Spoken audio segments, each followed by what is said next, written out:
Hey everyone, this is part 2 to the day I hired a Hitman story.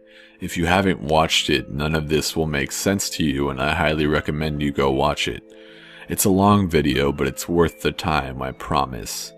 Click the annotation on screen or I'll have a link in the description. Let's begin. Hey everyone, I'm typing this out not for you guys, but mainly for me. I need to vent a bit and there's not many people I can talk to about this. The organization I'm working for has gone through YouTube numerous times and granted me authorization to write this. It seems not many authorities prowl through YouTube, and when they do, it's on their own time. A lot of shit is meant for this evil fucking world we live in. Anyways, let's just get to the story about how I was forced into this new line of work. How I was forced to become a hired gun. There are entities, both living and non-living, that have power and control like you couldn't even imagine. Even now, after seeing everything I've seen, it's hard for me to grasp. It's hard for me to believe. Those conspiracy theory nuts really aren't too far off, I've come to realize. Things are more connected behind the scenes than you could even imagine. These entities are completely invisible to the normal person until it lets its presence known to you, or you worm your way into its territory. Either of these scenarios end the same way. Once you stumble upon things of this magnitude, you end up joining, or you end up dead. Simple as that. These people are everywhere. Politicians, CEOs, lawyers, businessmen. They're able to see all, control anyone they want, and the scariest part, anything is obtainable. Anything. Again, I'm rambling. Let's pick up where I left off last time, shall we? I arrived at Sunset Park, about a 10-minute drive from downtown Vegas, around 6 p.m. I was walking around the area where these people wanted me to meet them until I saw a woman in a suit leaning against a tree. She had glasses on, but I could feel her staring at me, her gaze studying my movements and piercing my body like a knife. I walked up to her with my hands behind my back, my right hand inches away from my 9mm that was tucked in my pants under my shirt. As soon as I approached her, she said to me, "You have a 9mm tucked in your pants. I'd advise you not to pull it out." I was stunned. She was very good at picking up visual cues from people. She smiled as my facial expression showed that she was correct. I continued walking toward her, trying not to show my fear that this may well be the end for me. A light breeze blew through the park as I approached. I smiled a bit and said, "Well, aren't you an intuitive little thing? Tell me, what's stopping me from pulling out my gun and blowing your fucking brains out?" I tried sounding like I had some sort of control over the situation, but that was the furthest thing from the truth, and she knew it. "I have a sniper trained on you right now. If you attempt to make a move for your gun, you'll have your head blown clean off your body in less than half a second." I pulled my arms from behind my body and folded them in front of me. "Good. You seem to have some brains after all," she said, smirking a bit. That smug fucking face reassuring me that I was in no position to do anything, like a dog's owner smiling as it obeys a command.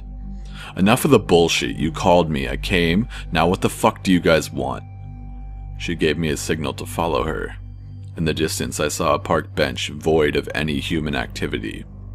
I followed her while lagging a bit behind, attempting to survey the situation a bit. It was no use though. I was way out of my league, and that fact devastated me. I hate having no control of situations I'm involved in. We both sat down, facing each other on opposite sides of the bench. She took off her sunglasses. Beautiful, green eyes shone to my view, wore out from the troubles of her past and obstacles in her future. "We have a proposal for you, mister." I'll leave that out. "Call me Tyler," I said. "Okay, Tyler. Well, let me give you the short version. You poked the wrong bear, and furthermore, you killed one of our operatives. This wouldn't be a problem if you hadn't hired a fucking hit on yourself just for some amusement. Now we're down a man, and that's very serious in our line of work. We value each of our employees and the skill sets they possess. Now, I'll ask you one time, rather, I'll tell you one time. You will join our organization for a limited amount of time to replace the operator you disposed of. That, or sometime in the next 12 hours, you will be disposed of. I started laughing, that smile returning to my face that I hadn't seen since the last time I saw Mike. I wasn't laughing because something was funny. It was one of those laughs where something is seriously fucking wrong and there's no other emotion to convey how fucked up the situation is. She glared at me like this was some kind of fucking joke, like my life was just a joke. Well, I don't have much of a choice now, do I? Smart man, she said. Follow me, details will be discussed with you further. We walked towards the parking lot where I saw a black Bentley with dark-tinted windows pull up. It was brand new, not a scratch on it. Looking at the back of it, I see that it has CA exempt plates on it. As I got into the car, she put her hand up to her ear and said, "Stand down, he's cooperating. Return to Point Delta at 22 hours. She started getting in while looking at me. "Could you please remove the 9mm from your pants, unchamber the round, and remove the magazine, please? You're not planning on taking it from me, are you?"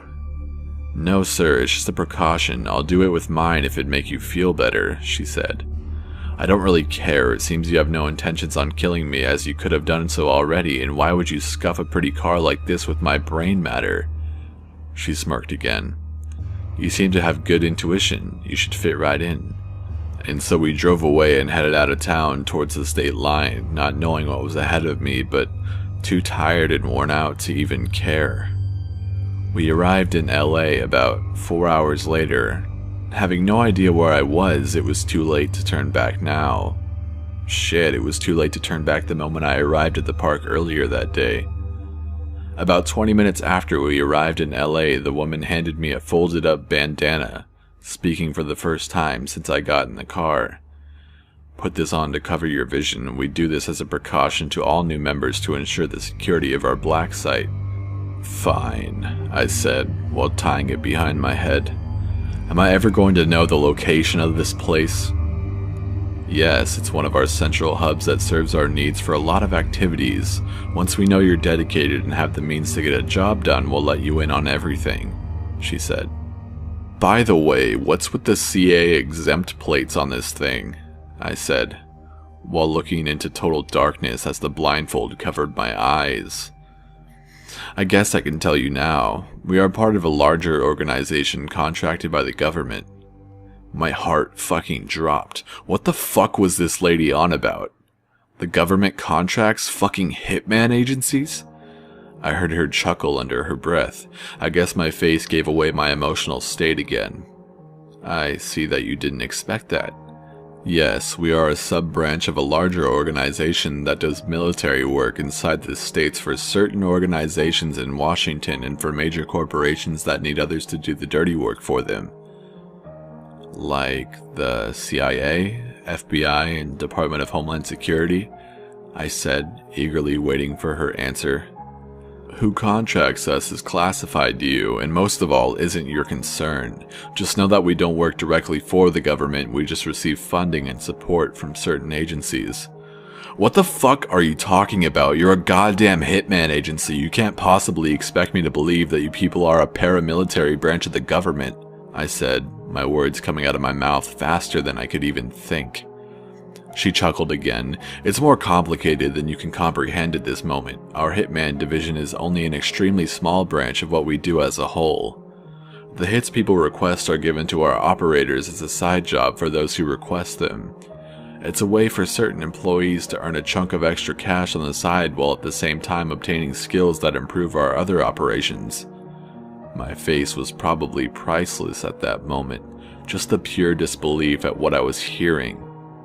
If I hadn't heard it from a credible source, I would think I was talking to a nut job. So, the government, or whoever the fuck pays the bills, allows you people to do this shit? "It's not that they approve us to do it," she said. "It's more like they look the other way during these activities.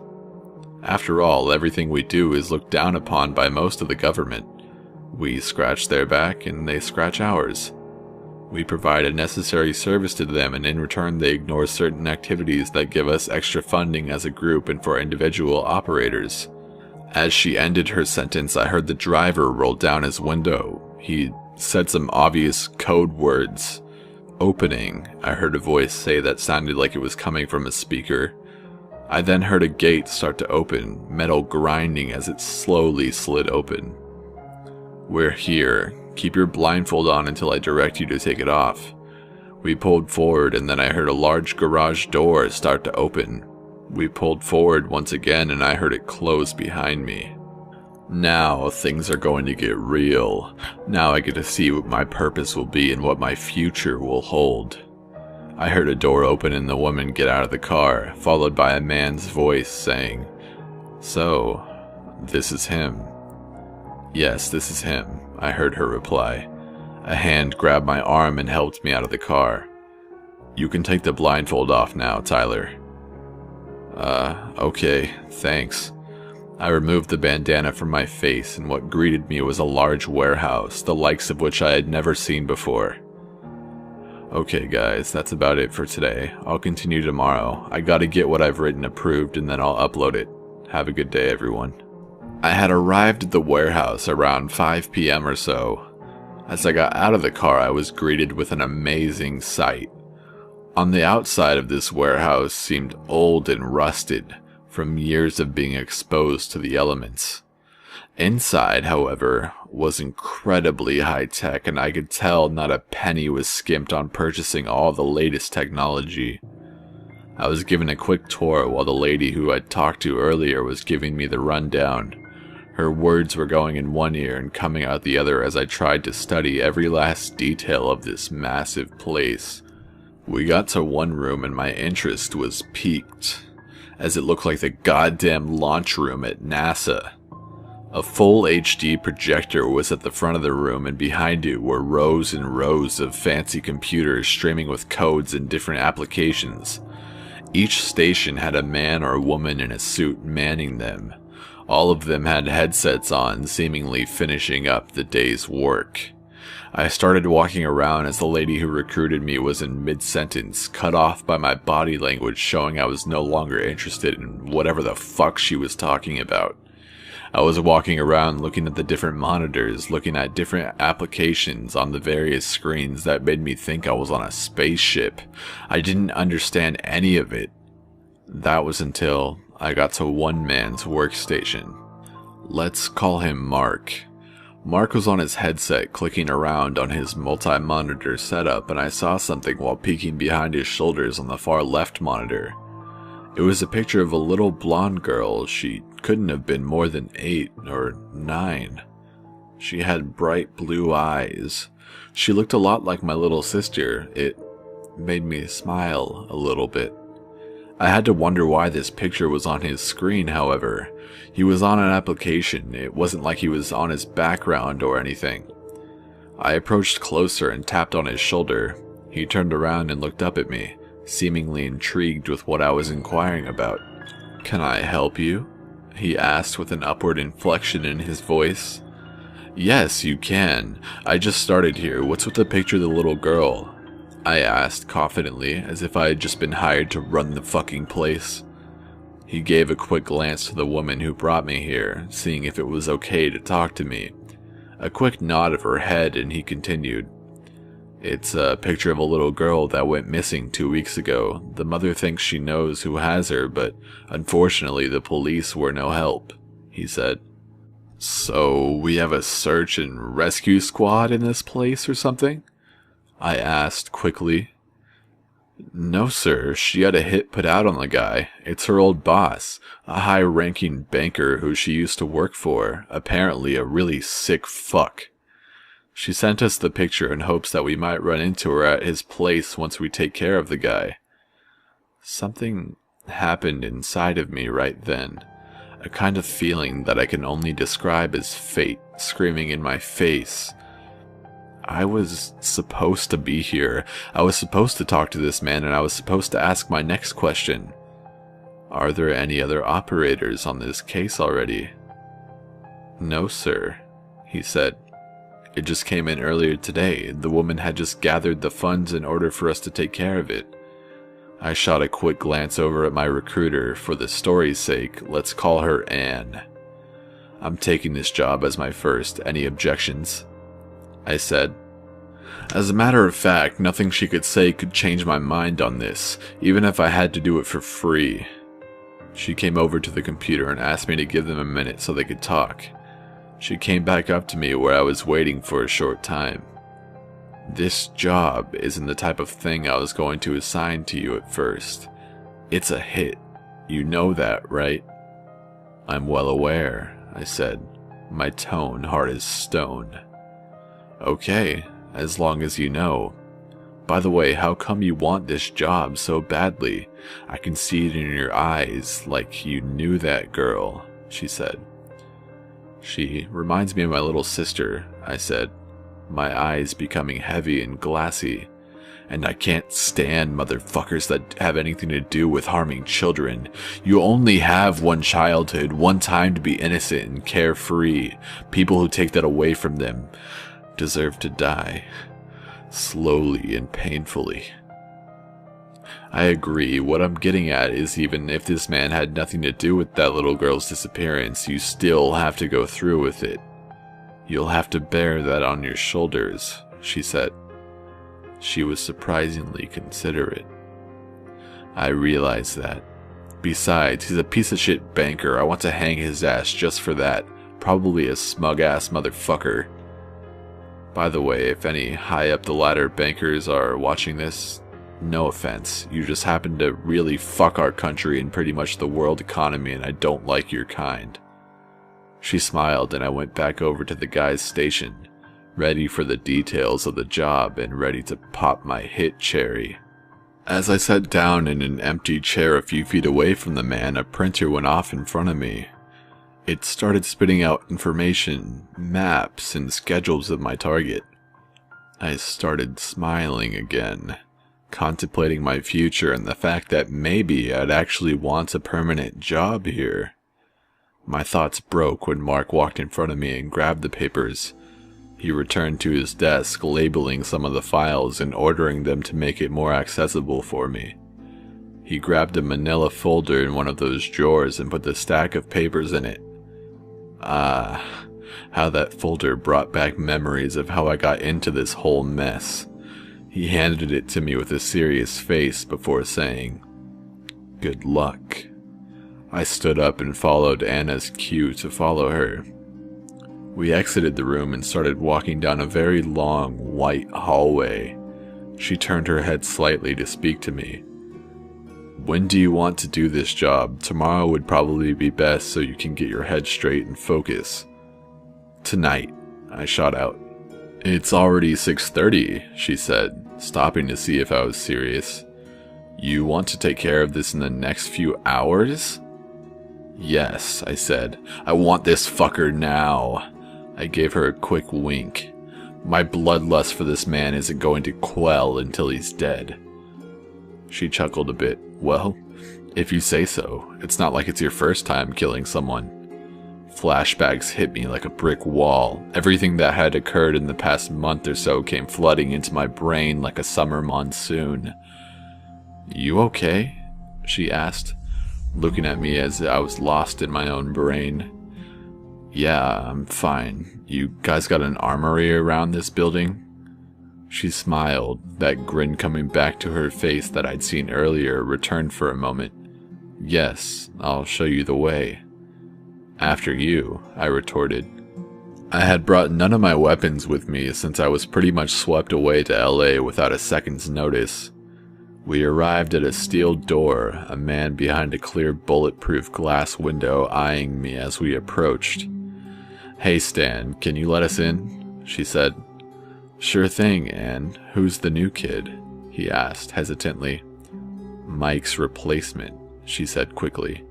A weird mix of hatred and amazement washed over his face. I stared into his eyes, knowing this man had known Mike. "Sorry," I muttered softly. No words had to be exchanged, I already knew. "Were you friends?" I asked quietly. Drinking buddies, really. No one is friends around here. After all, we're not technically supposed to know each other. He went out after pounding half a bottle of Jack, just to let you know. His scowl turned into a slight smile. He would have wanted it that way, muttering to himself with a gleam of remembrance in his eyes. Suddenly, he pushed a button and the door slid quickly open, revealing a sight that struck me with pure awe. Rows and rows of guns, ammo, and high-tech special ops gear glimmering in the fluorescent lighting.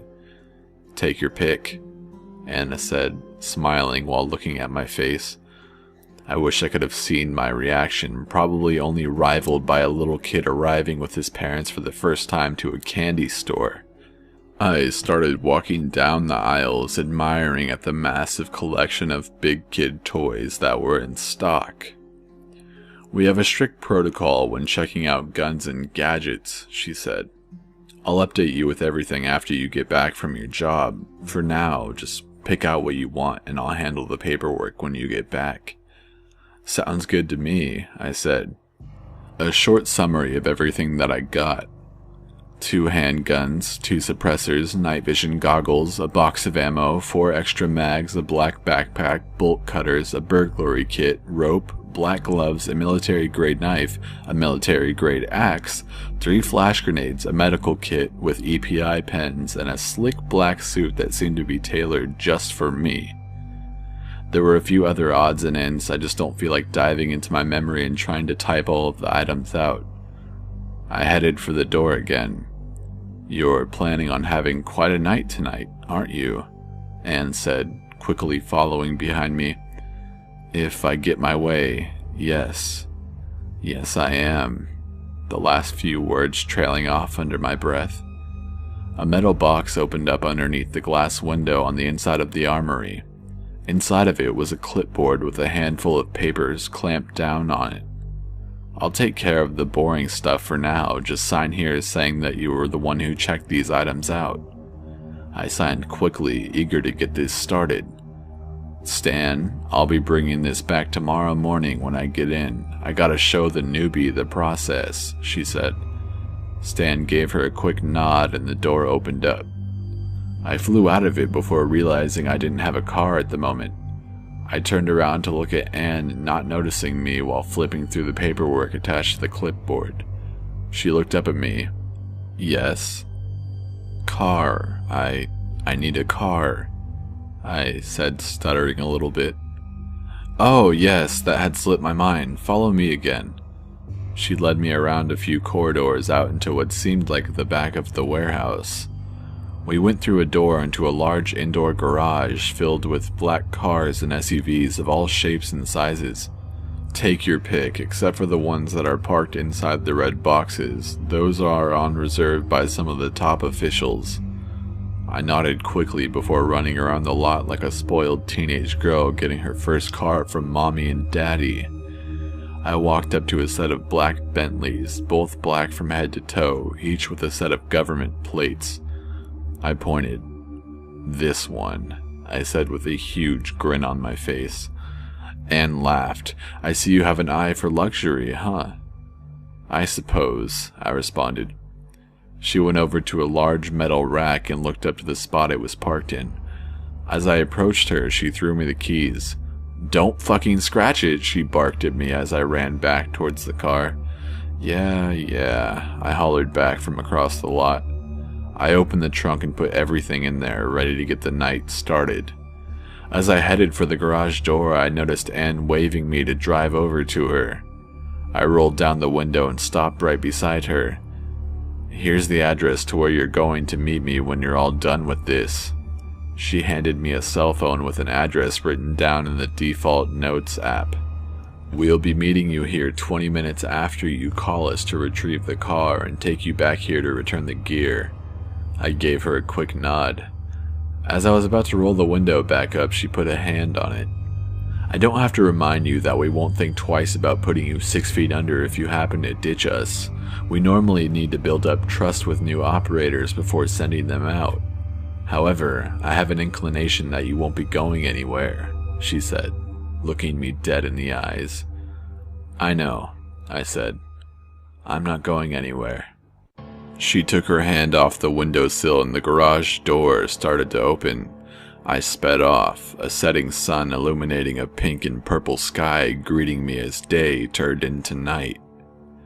I parked at a local pizza joint to look over the notes. I grabbed a slice to eat while reviewing everything in the file I was given. We'll call the guy Ralph.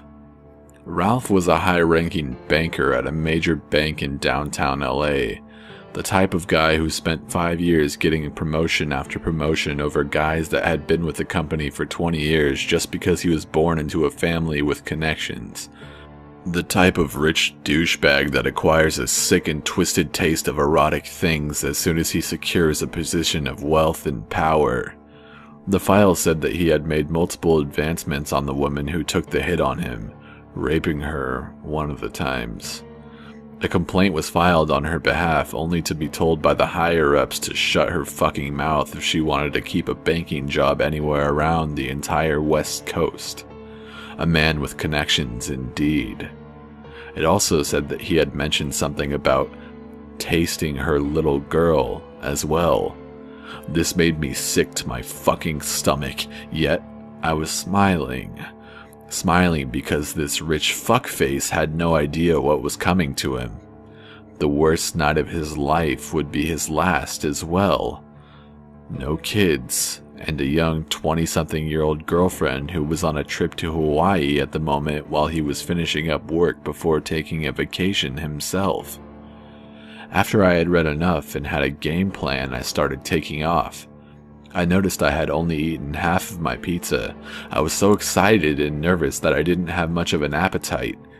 The sick things I was going to do to this perverted fuck. Just thinking about it makes me smile. One less sick fucking scumbag on the earth to hurt people.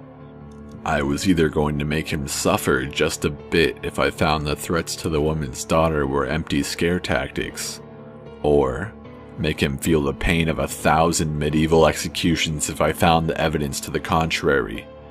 I set out around 8 or 9 p.m. to get started.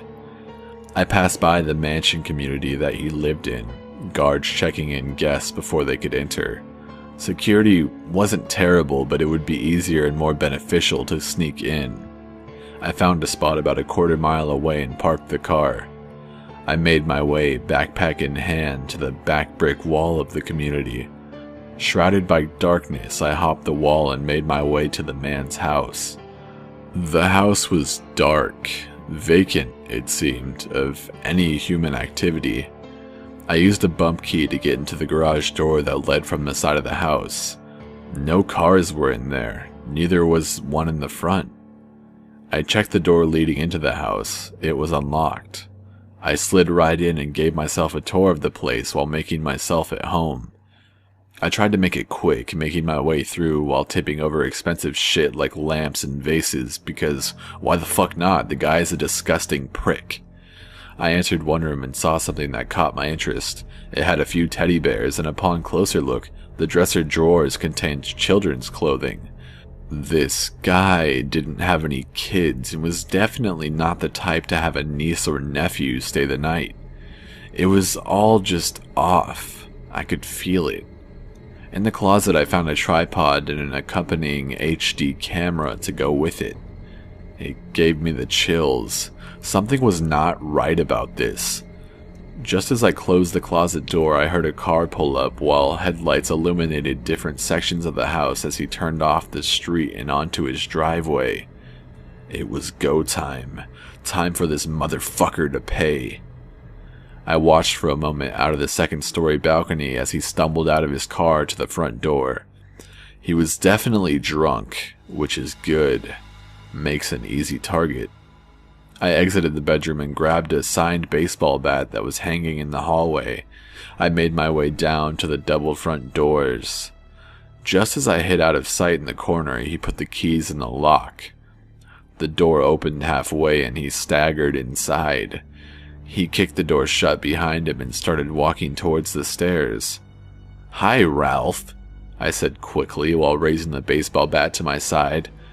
His eyes widened like a deer in the headlights, realizing that someone was inside of his house who wasn't supposed to be there. Before he could do anything, I swung and knocked him straight on the side of his head, slightly above his temple. He hit the ground instantly, letting out a mix between a grunt and a whimper. He turned his head slightly, trying to get a good look at me. I pulled the rope out of my backpack and tied him up as tight as I could. Those knot tying lessons in Boy Scouts really came in handy now, didn't they? I got him into the guest bathroom downstairs and tied him up to the sink. He was fading in and out of consciousness, but he was starting to come to. I put a gag in his mouth and duct taped it shut, then searched his pockets. He was looking at me, his eyes not quite able to focus on me or what was going on as I leaned down and lifted up his chin. I looked him right in the eyes. "Hey Ralphie, buddy, how's it hanging?"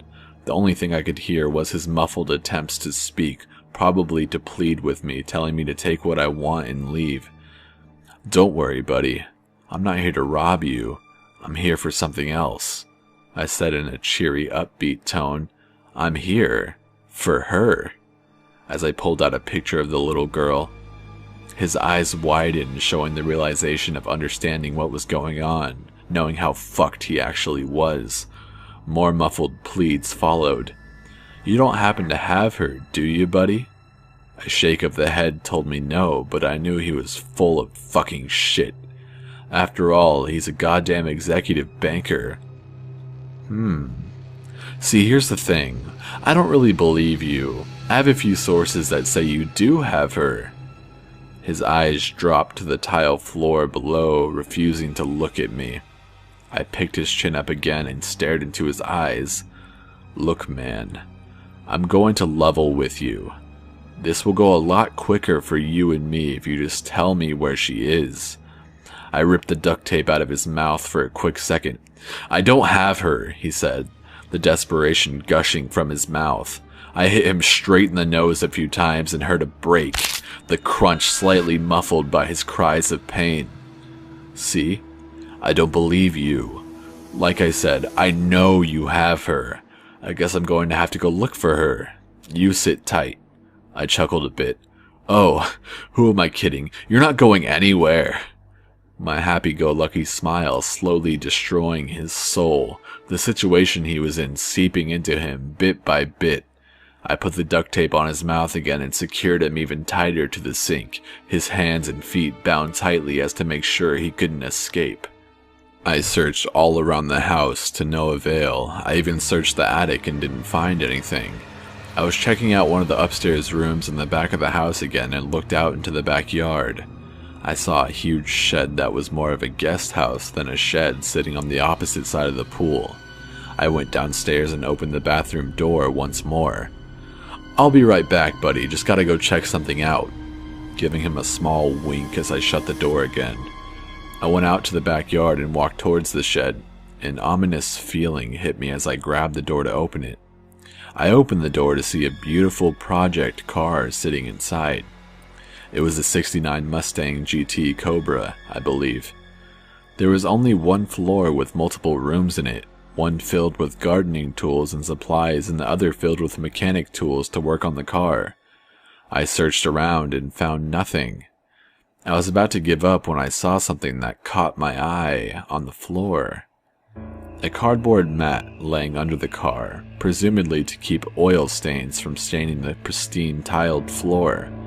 I removed it and got on my hands and knees to look under the car. Something caught my eye again, a little outline of what looked like an entrance to a lower level. I looked around for the keys to the car and found them sitting on a shelf next to a few other items. I got in the car and opened the garage opening, then I pulled forward to see what was underneath the car. As I got out and looked back into the garage, my suspicions were confirmed. It was a small trapdoor-looking entrance to a lower level. The only thing identifying that it was there was a small outline where the door met the tile. I walked over and pried it open to find a staircase leading down to the dark pit below. I started walking down to see what this motherfucker was hiding down there. I hit the bottom of the stairs, feeling the whole time for a light switch or something. I finally found one. lighting up the whole room and lighting up the most disturbing scene I'd ever witnessed. It was something straight out of a fucking horror movie. It looked like a dungeon. A few cages along with both small and large shackles. It was inside those cages that shook me to my very fucking core.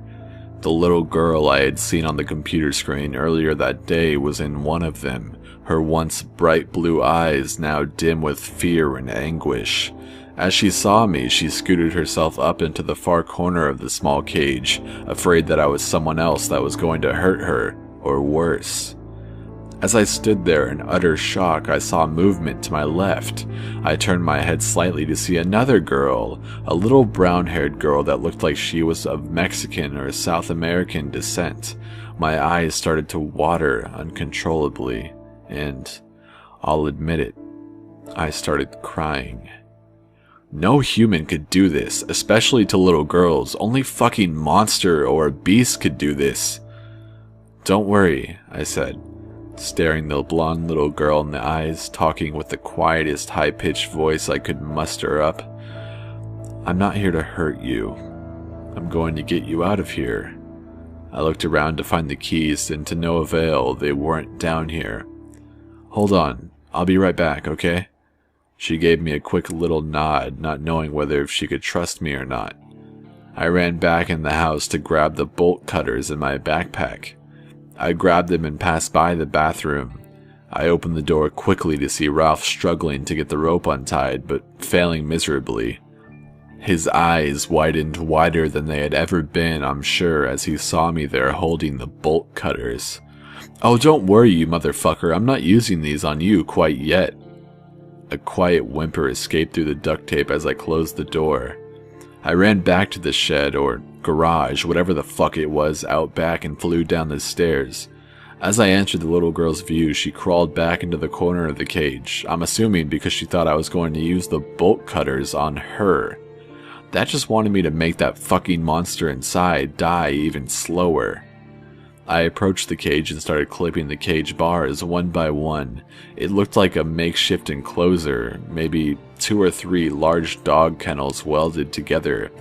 As soon as I could pry it open, I tossed the bolt cutters to the side and reached my hand in. "Don't worry, I'm not going to hurt you. You're safe now," I said, trying to smile and sound reassuring. She reluctantly grabbed my hand and I pulled her out, hugging her tightly, and I whispered in her ear that she is safe now, and that I was going to get her home to her parents. I set her down and knelt down to her level. "I'm going to get your little friend out now too, okay? So please, stay tight until I get her out." She gave me a little nod that she understood, and I started working on the other little girl's cage. I looked around at the other few cages, knowing at one point in time they were used for other little kids, maybe even in their teens, that were held here and never left. Alive, at least. I pried the other cage door open and grabbed the other girl's hand. I gave her a big hug and also told her everything was going to be okay. I set her down, and I'll never forget what happened next. They hugged each other, tight, not wanting to let go. To each other, they were probably the only thing that made the situation a little bit brighter, able to talk to one another in the pitch black and pass the time. I touched each one of them on the shoulder and told them I was going to get them home now. They each grabbed one of my hands and I led them out of that hell hole. As much as I wanted to tear that man inside to fucking pieces, I needed to get these little girls to safety first. I called up Anne and gave her the lowdown. I asked her if she could come pick up the girls and take them to the police station. I called the front gate and acted like Ralph, letting them know that I was expecting a visitor. 20 minutes later, Anne arrived. Before putting them in the car, I knelt down again and said, "Okay, you guys, this nice lady's name is Anne and she's going to take you back to your parents. Now, be good and remember that the bad man that brought you here is gone forever. He can never get you again, okay? You guys are brave little girls, I want you to know that." They nodded, understanding that they were finally out of that place, their eyes finally gaining a bit of light knowing it was over. I gave them each a big hug and set them in the car. The little blonde mumbled something and I leaned in and asked her, "What was that? With all the strength she had in her, she whispered, "Thank you," into my ear. That was it. I started fucking bawling. "You're welcome, sweetie." The other little girl slid over and gave me another hug. I nodded and said, "Now, you be good." Another few little nods and I shut the door. I approached the driver's window. Anne was looking at me and said, "You did a good thing, but what about you-know-who? Is he still in there?" "Oh yeah, he's still in there, and he's about to be in fucking pieces in about 10 minutes. She nodded and said, "Okay, just call me when you're all finishing up and try not to leave too much of a mess for the cleaning crew, okay?" "Alright," I said. "Just get these little ones to the police station and say you found them wandering around or something. I'll figure it out. Have fun." I just nodded and waved bye to the girls as they drove away, seeing them wave back to me as they rounded the corner out of the neighborhood. I slowly walked back inside the house. It is now around 1 in the morning or so. Ralph was still trying to make it out of the ropes, his wrists bloodied with rope burn. I opened the door and grabbed my backpack that was laying on the ground. "Come on, motherfucker, we're going to have some fun now." I slammed his head against the sink and then untied the ropes that were restraining him to the sink. I led him outside the house and into the garage. A look of horror came over his face when he saw the trap door was open. "Yeah, you motherfucker, I found them. They're gone now, and you're not ever going to bother them again." I shoved him down the staircase. He tumbled down like a rag doll. He was defeated, and he knew it. He knew that's the last time he was ever going to see the outside again. I used some of the chains to chain him into the middle of the floor and went back up to close the hatch. More useless whimpering came out from where the duct tape was resting on his face. I ripped it off again and threw it to the side. I wanted to hear him scream and beg for mercy. The mercy he never even thought twice about giving the countless people he held down here. "Please, I was forced to do this. It wasn't my fault, I swear." He kept on and on. I grabbed his broken nose and twisted it sideways, the pain instantly transmitting to his brain. "We're just getting started, my friend. Karma's a bitch." He slumped down, looking like a sorry-ass sack of potatoes. "Please, God," he pleaded. "Please let me live. I don't want to die." I popped a cap to one of those EPI pins and jammed it into his leg. While injecting it into him, I looked him into his eyes once more and said, "I'm the only God with you right now." I'm warning you right now, shit is about to get real and very fucking graphic. I'm not sparing a single detail with what happened, what I did to that sick fuck. So if you're not very good with gore, I'd suggest turning back now. I took my 9mm and screwed a suppressor on it. I held up his right foot. Boom! 3 shots in between his ankle and his Achilles tendon. I did the same for his left foot. I then threaded my remaining rope through the holes and hung him from the piping on the ceiling. While he was hanging there upside down, I took the bolt cutters and severed the tendons on the back of his knees. His screams were music to my ears, each one retribution for a horrible act he had committed in this very room. I then pulled out my gun and popped 2 rounds into each one of his kneecaps. One of his Achilles snapped under the weight, and with it came a cry of pain. Before the other one snapped, I used the bolt cutters to cut it halfway through, letting the rest snap under his own weight. I stripped him down to his boxers, him laying in a mess of his own blood and sorrow on the concrete floor. I stomped his balls until one of them felt like it burst. I took my other API pen and injected it into him. I wanted him to suffer through this. I wanted him to feel every last fucking nerve being severed in his body. I picked the bolt cutters up and laid him on his back. I put them under his boxers and positioned his dick in between the edges. He looked down at what I was doing for a quick moment and yelped out a quick no before I sliced his dick off. Instantly, he started bleeding even more. Finally, I put my gloves on and found his severed dick. I picked it up and forced his mouth open. I shoved it in there and taped it shut. He was going to eat his own fucking dick, just like I'm sure he's made other people do. I sat against the wall watching the life drain from his eyes. Lastly, I went back up the stairs and grabbed some fuel from the garage. I slowly poured it all over his body, getting it in all of his wounds. I packed up what I had left into my backpack and put it on. You brought this on yourself. I hope you fucking understand that in your last minute of life. Worthless fucking scum. I spit on him and then led a fat trail of gas to the beginning of the staircase. I set it ablaze and watched as the flames engulfed him, swallowing him whole. He was going to be taken from hell on earth to actual hell. As he wailed and screamed, I ascended the steps. I called Anne and told her it was done, and that I was on my way, and then I closed the hatch, hopped the wall, and left. All evidence was cleaned up by a disposal team within the next hour. I kind of feel bad for leaving such a mess. Well, that's it for tonight, everyone. Some of you may think I'm a fucking psychopath who has real problems. Others may think my actions were justified. I think he had it coming. He deserved every last fucking second of that night. I may see him in hell one day. Who knows? I will have to pay for my sins one way or another. All I know is that karma's a bitch. I was just the person who happened to deliver that karma in this instance. This was the most brutal case, but it was my first. One more sick motherfucker is off the planet, and I say good riddance. Until next time, everyone. Until next time.